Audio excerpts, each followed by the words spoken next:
नमस्कार, मैं हूँ राजीव और मेरे साथ जुड़ रहे हैं बाजार विश्लेषक सोमेश कुमार। सोमेश, बहुत स्वागत है आपका। अब मतलब ये चाय का प्याला जो मैंने दिखा दिया, बाजार बुरा मान गया क्या? मैंने कहा था उसमें शक्कर कम है, बस यही दिक्कत रह नहीं, गई। शक्कर तो मैं डालता ही नहीं। हाँ, तो देखिए यही बात रह गई थी बस। मतलब शक्कर वाली चाय पीनी पड़ेगी, ये बाबा सोमेश कुमार का मतलब नुस्खा है कि शक्कर वाली चाय राजीव रंजन झा पी लें, उसके बाद निफ्टी चला जाएगा 20,000 पे। नहीं सर, भारत में शक्कर मतलब प्यार, तो निफ्टी को थोड़ा सा प्यार चाहिए था शक्कर के रूप में, नहीं मिला और कुछ खास नहीं है। लेकिन अभी भी किसी भी तरह से कोई भी हो डैश नहीं है। ये मेनली हम सेटलमेंट जो एक्सपायरी थी एफ एंड ओ को की, काफ़ी हद तक हम उसको एट्रीब्यूट कर सकते हैं। ये जो भी करेक्शन हो रहा है उसको, रादर मैं इसको हमेशा कहूँगा कि ये बहुत हेल्दी है हमारे लिए, ये करेक्शन होना बहुत ज़रूरी था। लेकिन अ, 2-3 डेटा पॉइंट्स ऐसे हैं जिसको डिस्कस करना ज़रूरी है, क्योंकि जो हमारी थर्सडे को डिस्कशन हुई थी, उसमें हमने यही व्यू लिया था कि जो निफ्टी का लो बना था 25 जुलाई का, उसके नीचे में हम थोड़ा करेक्शन इसको उम्मीद करेंगे और वो करेक्शन 19,300 तक ओपन रह सकता है। हुँ। वो अभी भी केस ओपन है विथ वन एडिशनल कमेंट, क्योंकि कल जो निफ्टी का लो बना है वो जस्ट अगर करीब 20 डीएमए के पास बन गया है और उसको ब्रेक करके निफ्टी ने भी क्लोज नहीं दिया है और निफ्टी बैंक ने भी ब्रेक करके क्लोज नहीं दिया है। तो एफ एंड एक्सपायरी और उसके बाद वीकेंड, तो हमें ये थोड़ा बेनिफिट ऑफ डाउट ये दोनों डेटा पॉइंट को देना पड़ेगा। एट द सेम टाइम इस चीज़ को बिल्कुल क्लियर याद रखेंगे कि 19,800 के ऊपर जब तक निफ्टी क्लोज नहीं हो, अब फ्रेश अपर साइड का भी व्यू नहीं बनाना है फिलहाल। मतलब क्या है कि कम से कम 1-2 दिन वेट एंड वॉच मोड में मार्केट चला जाएगा, जहाँ पे क्रूशियल पॉइंट्स निफ्टी के लिए क्या होते हैं 19,800 and on the lower side Friday का लो विच इज 19,563। तो आप उसको राउंड करके 550 के आसपास तक रख सकते हैं जब तक उसके नीचे क्लोज नहीं हो सकता है ये रेंज रिस्ट्रिक्ट करे निफ्टी को अपने लिए, और उसके बाद फिर अगले वीक में कहीं पे डिसीजन हो ब्रेकआउट और ब्रेकडाउन। क्योंकि मेरा ऐसा अंदाजा है कि 4 महीने लगातार निफ्टी जिस तरह से बढ़ती आ रही है, कहीं ब्रेक लगना तो ज़रूरी है। अब वो ये महीने ब्रेक लगेगा कि 2 महीने और हो के, बिकॉज़ रिज़ल्ट तो आ रहे हैं और रिज़ल्ट में इतनी कोई बुराई मुझे अभी तक फ़िलहाल तो नहीं दिख रही है जिसके कारण से कि निफ्टी डीरेल हो। ना ही मुझे यूएस मार्केट्स के यूएस इकोनॉमी में जो अभी क्वार्टरली रिज़ल्ट्स आ रहे हैं उसमें भी कुछ ऐसी चीज़ें दिखाई नहीं दे रही हैं। हम यूएस के इंडिकेटर्स जो उनका जीडीपी का नंबर और पर्सनल कंजम्पशन एक्सपेंडिचर का नंबर आया, ये सब डिस्कस करेंगे अभी समझने के लिए larger picture. But net net मुझको जो समझ में आता है कि हमें निफ्टी को यहाँ पे बेनिफिट ऑफ डाउट देना पड़ेगा for Fridays low. At the same time जब तक 19,800 के ऊपर निफ्टी क्लोज नहीं ले, फर्दर अपवर्ड बायस भी नहीं बनाना है। जस्ट इन केस वैसा होता है तो क्या हमारा व्यू रहेगा। इन केस वैसा होता है तो 19,800 के ऊपर अगर निफ्टी क्लोज हो गई, तो जो लेटेस्ट लो है, एज्यूमिंग कि लेटेस्ट लो हमारा फ्राइडे का लो है, that is the sacrosanct bottom for traders and buy and tips. ये व्यू के साथ अगर आगे बढ़ेंगे तो ट्रेडिंग थोड़ी सेफ रहेगी। हालांकि मार्केट ओवर हीटेड है, 4 महीने से चलता जा रहा है, खिसका जाता है, ऐसे सिचुएशन में होता है ऐसा। ये निफ्टी का व्यू है फिलहाल। डिटेल लेवल्स जैसे आप पूछेंगे वैसे मैं बताऊंगा। और सेम सिचुएशन निफ्टी बैंक का है। निफ्टी बैंक में भी जो फ्राइडे का लो है हमें वही देखना है, विच इज क्लोजर टू 45,000। उसके नीचे बंद, बैंक में फर्दर करेक्शन, और 46,000 के ऊपर क्लोज, मतलब फिर से renewed buying interest of about 1,500, मतलब करीब करीब 1500 पॉइंट की रैली निफ्टी बैंक में वहां से आ सकती है। मे बी वो शूट करेगा अपसाइड में, ओवर शूट कर सकता है उस चीज को। तो ये लार्जर इन ट्रेडिंग व्यू अभी तक यही स्टैंड करता है। लेकिन कॉशन को हमने हटाया नहीं है, एटलीस्ट फॉर अ डे और टू, जब तक ये ब्रेकआउट फिर से देखने को ना मिले। रीजन ये है कि जो कैंडल्स बने हैं डाउ जोन्स में और S&P 500 में। ये सब कैंडल्स जो बने हैं ये जीडीपी के बाद वाले बने हैं। अब हुआ ये है कि उनकी इकोनॉमी अभी भी बहुत ही तेज चल रही है।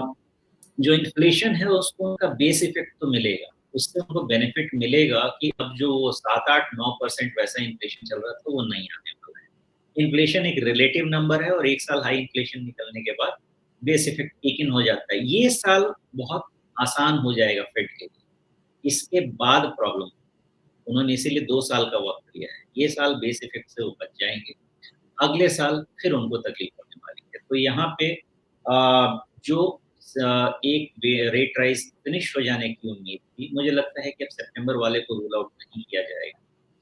और साथ में ये इंडिकेशन यूएस 10 ईयर्स भी दे रहा है, जो कि ऊपर यील्ड दे रहा है, जो कि चल चुका है ऊपर, और उसी का आप रिज़ल्ट देख रहे हैं कि थोड़ा डॉलर इंडेक्स बाउंस हुआ, रूपी फिर से डेप्रिशिएट हो रही है, क्रूड थोड़ा ऊपर जा रहा है। ये सब उसके फॉलआउट्स हैं और मे बी ये थोड़ा फिर बाज़ार में कन्फ्यूज़न थोड़ा-सा अभी तक रहेगा।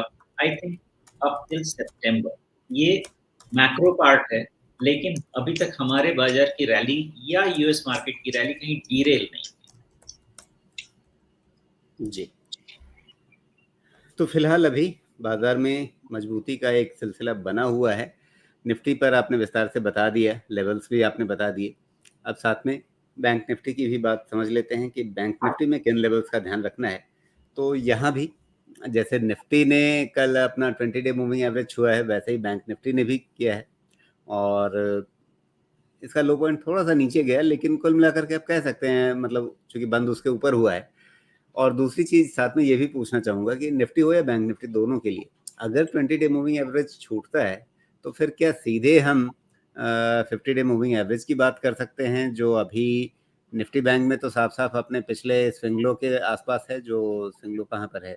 44,500 के आसपास मान लीजिए और निफ्टी में हालाँकि थोड़ा-सा फासला है, मतलब पिछला स्विंग लो जहाँ पर बनेगा वो तो 19,300 के आसपास बन रहा है, लेकिन 50 डे मूविंग एवरेज सीधे 19,000 पे बन रहा है। ये निफ्टी बैंक और निफ्टी की सिचुएशन दोनों बिल्कुल अलग-अलग हैं। निफ्टी का सिचुएशन ऐसा है कि 19,300 के पहले कोई भी लार्जर करेक्शन ट्रिगर नहीं होता है। Larger correction towards 18,500 to 19,000 range. अभी उससे ज़्यादा की विजिबिलिटी नहीं है बिकॉज़ कोई भी मेजर इंडिकेटर्स पे डेंट नहीं है, कहीं पे भी मैक्रो इकोनॉमी पे कोई डेंट नहीं। तो उसके उसके हिसाब से 19,300 के पहले निफ्टी पे मेजर टर्न अराउंड का डिसीजन लेना मेरे ख्याल से सही चीज़ नहीं। पॉइंट नंबर 2, निफ्टी बैंक थोड़ा-सा डिसीव करता है, लेकिन इसका मामला ऐसा है कि शायद जो क्लोज़ है लो है कल का, इसके नीचे अगर एक क्लोज़ मिल गया, तो मोस्टली 44,000 से 44,500 का रेंज ओपन हो सकता है इस पे। ये निफ्टी बैंक का लग रहा है। लेकिन अगर उसके ऊपर क्लोज़ नहीं हुआ, तो बहुत ज़्यादा दिक्कत नहीं है और मेरा ऐसा अंदाज़ा है अभी के डेटा से, जो कि मैं धीरे-धीरे इसको फाइन ट्यून करूँगा, कि करीब-करीब 42,500 से 43,000 का रेंज, यस, ये रेंज बड़ा सपोर्ट इमर्ज होके आएगा बैंक के लिए। ऐसा इसलिए मैं कह रहा हूँ कि ऑफ लेट बैंक की रैली बहुत ज़्यादा तेज़ हो गई है, क्योंकि आईटी ने सपोर्ट नहीं दिया है और बैंक ने मार्केट को सपोर्ट दिया है। तो उस रैली के अगेंस्ट मुझे ऐसा लगता है कि करेक्शन भी हो सकता है पोटेंशियल शार्प को निफ्टी बैंक में। लेकिन 42,500, 42.5 एंड 43,000 इसके नीचे मुझे फिलहाल बैंक लगता नहीं है। आई थिंक वहाँ से बहुत अच्छी अपॉर्चुनिटी क्रिएट कर सकता है। जी। अच्छा, नए सप्ताह में मोटा-मोटी ऊपर की चाल मिलने की उम्मीद रहेगी या नीचे थोड़ा करेक्शन और बढ़ने की संभावना रहेगी? प्रोबेबिलिटी, संभाव्यता 50-50 है या इधर-उधर पलड़ा किसी तरफ झुका हुआ है?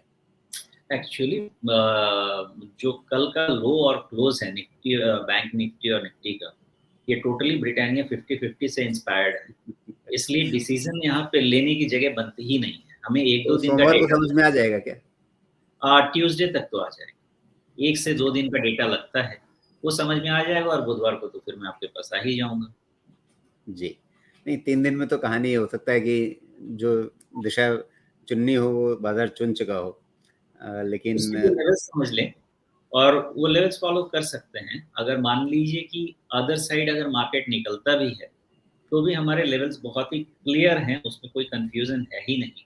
निफ्टी बैंक फ्राइडे का लो, फ्राइडे के लो के बाद आप नेक्स्ट सपोर्ट ले सकते हैं 44,900 टू 45,000, वो नेक्स्ट सपोर्ट आएगा। बहुत छोटे-छोटे स्टॉप्स बनेंगे।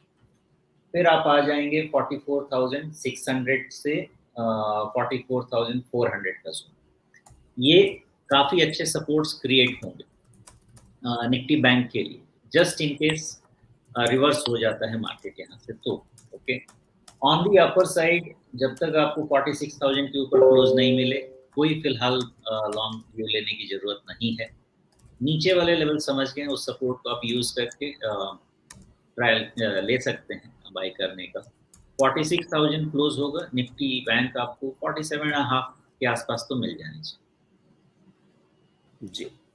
तो चलिए ये मोटा-मोटी चीज़ें जिन पर हमें ध्यान रखना है बाज़ार में नए सप्ताह की दिशा के बारे में, और फिलहाल कोई बाज़ार में बड़ी चिंता नहीं, लेकिन हाँ, थोड़ा करेक्शन हो भी सकता है या बाज़ार ऊपर चल भी सकता है। 50-50 अभी दोनों संभावनाएँ लेकर के चलनी पड़ेंगी।